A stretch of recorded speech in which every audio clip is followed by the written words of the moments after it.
Johnny master తన శ్రమతో, ప్రతిభతో ఎదిగి టాలీవుడ్ నుంచి బాలీవుడ్ వరకు అన్ని ఇండస్ట్రీల్లోనూ తన సత్తా చాటుతూ జాతీయ అవార్డు అందుకున్న తొలి తెలుగు కొరియోగ్రాఫర్గా ఘనత సాధించారు. ఈ సందర్భంలో ఛానల్స్ కానీ, వక్తలు కానీ, రాజకీయ నేతలు కానీ ఎక్కడా జానీ మాస్టర్ మతాన్ని ముందుకు తేలేదు.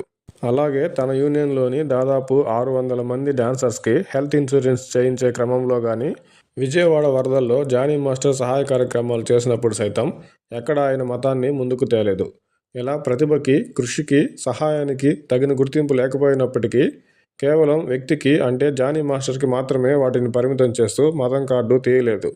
కానీ ఇప్పుడు ఆయనపై ఆరోపణలు రాగానే ఇప్పటి వరకు జానీ మాస్టర్ అన్న వారంతా షేక్ జానీ బాషాగా చెప్పడం, లవ్ జిహాద్ అంటూ ఇలా ఎన్నో రకాలుగా మతం కార్డు తీసి ఒక వ్యక్తి చేశాడంటూ ఆరోపిస్తున్న చెడును వ్యక్తితో పాటు మతానికి సైతం రుద్దే ప్రయత్నం చేయడం ఆక్షేపణీయమే.